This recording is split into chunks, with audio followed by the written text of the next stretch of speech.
Welcome to love education. Love education में आपका स्वागत है। आज हम पढ़ेंगे यूनिट्स ऑफ मूवमेंट्स और कंप्यूटर क्लासिफिकेशन। इन दोनों के बारे में हम डिटेल में जानेंगे, ये दोनों क्या होते हैं। सबसे पहले हम देखते हैं यूनिट्स ऑफ मेजरमेंट्स। इसके अंदर दो तरीके के मेजरमेंट्स होते हैं। सबसे पहले होता है स्टोरेज मेजरमेंट्स और दूसरा होता है स्पीड मेजरमेंट्स। हम एक एक करके इन दोनों के बारे में देखेंगे क्या होते हैं ये। सबसे पहले हम देखते हैं स्टोरेज मेजरमेंट्स क्या होते हैं। किसी भी कंप्यूटर में कोई भी डेटा स्टोर करने के लिए एक बेसिक यूनिट होता है।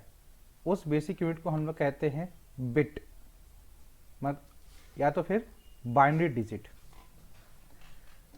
कंप्यूटर इस बिट्स का यूज करता है जो कि 1 और 0s में कंपोज्ड होते हैं, मतलब 1 और 0s में होते हैं। कुछ चीज़ें करने के लिए, जैसे कि बात करने के लिए दूसरे कंप्यूटर से। मान लीजिए यहाँ पे एक कंप्यूटर है और यहाँ एक कंप्यूटर है, ये दोनों आपस में कनेक्टेड हैं। हमारी ऐसे एक लैंग्वेज है बात करने की, उसी तरीके से कंप्यूटर की अपनी लैंग्वेज होती है बात करने की एक दूसरे से। ये 1 और 0s में बात करते हैं एक दूसरे से। जो भी सारी फाइल्स होती हैं इसके अंदर, वो बाइनरी फाइल्स के अंदर रखी जाती हैं। बाद में इसको ट्रांसलेट किया जाता है वर्ड्स में और पिक्चर्स में, वो भी सॉफ्टवेयर का यूज़ करके।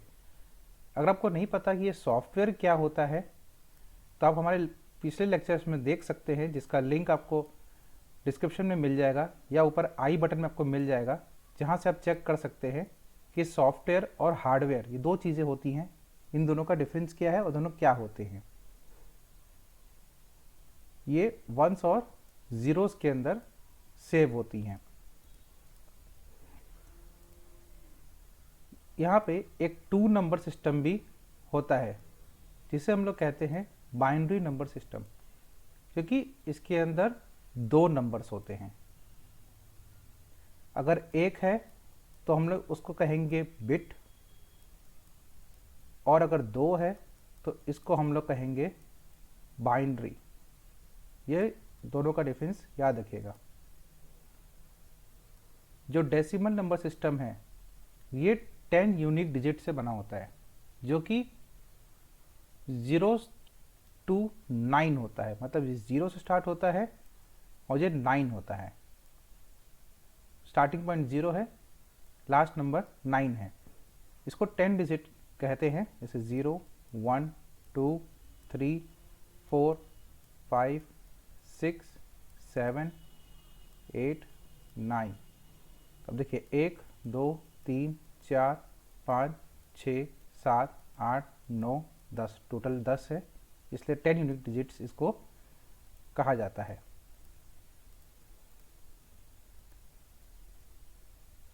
अब हम देखते हैं कि कैसे कैसे यहाँ पे स्टोरेज होते हैं, स्टोरेज की यूनिट्स।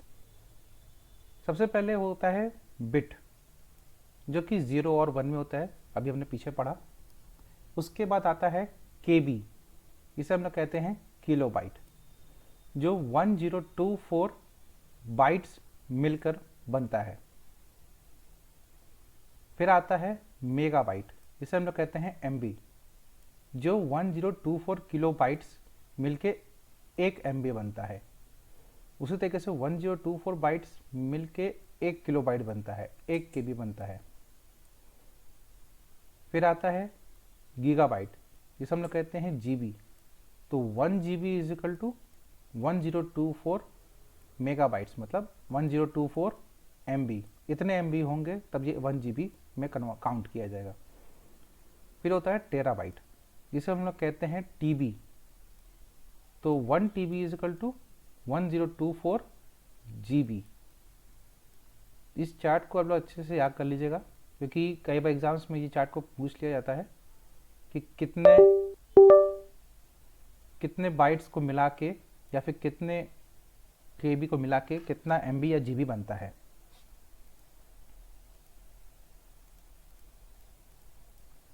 अब हम देखते हैं कि साइज के कुछ एग्जाम्पल्स, जैसे कि 1 bit answer to an yes या नो क्वेश्चन। यस या नो क्वेश्चन होगा तो ये 1 बिट लेता है। और अगर नंबर 0 से लेकर 255 तक है तो ये 1 बाइट कहलाता है। 90 बाइट्स मतलब कि enough to store a typical line of text from a book, मतलब कि एक अगर बुक है, जैसे ये बुक है, इसके अंदर जो लाइन्स हैं लिखी हुई, इसको स्टोर करने के लिए 90 बाइट्स की ज़रूरत पड़ती है। 4 KB इस पूरे बुक का जो एक पेज है इसको स्टोर करने के लिए 4 KB लगता है। 120 KB एक छोटी सी बुक जो आती है, पॉकेट बुक होती है, बहुत छोटी सी बुक होती है, इसके अंदर लोग बहुत सारे फॉर्मूलेज होते हैं, वो सब जो होते हैं उसको स्टोर करने के लिए 120 KB लगता है। 3 MB यहाँ पे 3 मिनट के सॉन्ग रख सकते हैं आप। आपको पता होगा, आप सॉन्ग डाउनलोड करते हैं तो अब तो आप काफ़ी अच्छे क्वालिटी में कर सकते हैं, लेकिन एक नॉर्मल सॉन्ग जो होता है वो 3 MB का होता है। 650 से 900 MB है तो एक CD रोम है। 1 GB है तो 140 मिनट्स का अनकम्प्रेस CD क्वालिटी ऑडियो है जो कि 1.4 मेगाबिट्स पे चलता है। और अगर 8 से 16 GB है तो एक नॉर्मल फ्लैश ड्राइव है।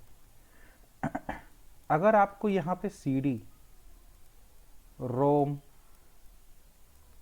या फिर फ्लैश ड्राइव, ये चीज़ अगर आपको समझ में नहीं आ रही है कि ये क्या होते हैं, इनका डिफरेंस क्या होता है, कहाँ यूज़ होता है, कैसे दिखते हैं, तो अब हमारे पुराने लेक्चर्स को जाकर चेक कर सकते हैं। वहाँ पे इन तीनों के बारे में बताया गया है और इनके प्रॉपर फंक्शनिंग बताई गई है, कैसे फंक्शन करता है और इन तीनों के यूज़ क्या है, आपको पुराने लेक्चर्स के अंदर मिल जाएगा। अब हम देखते हैं speed measurement. The speed of CPU, Central Processing Unit, is measured in hertz, which is represented as CPU cycle.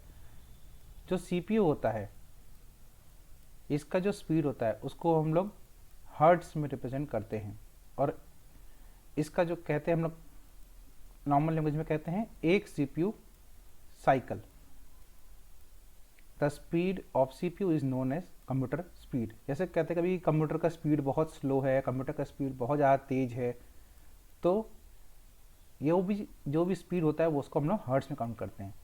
अब अगर आपको नहीं पता कि CPU क्या होता है, CPU कैसे काम करता है, CPU के अंदर कौन कौन से पार्ट्स होते हैं, CPU के अंदर क्या क्या लगे होते हैं, उन एक एक पार्ट्स का क्या यूज़ है, तो आप हमारे पुराने लेक्चर्स को चेक कर सकते हैं। उसके अंदर एक पूरा डायग्रामेटिकली समझाया गया है कि CPU क्या होता है और CPU कैसे काम करता है और क्या क्या उसके पार्ट्स होते हैं। अब हम देखते हैं CPU के स्पीड्स मेजर कैसे होते हैं। अगर 1 हर्ट्स है तो 1 साइकिल पर सेकंड हम लोग कहते हैं इसको।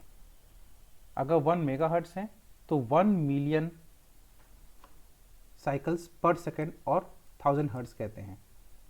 अगर 1 गीगा हर्ट्स का प्रोसेसर है तो इसे हम लोग कहते हैं 1 बिलियन साइकिल्स पर सेकेंड और 1000 मेगा हर्ट्स।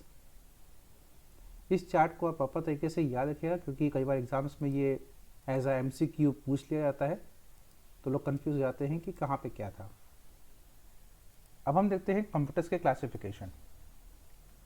कंप्यूटर जो है जनरली क्लासीफाई किया जाता है साइज और पावर में।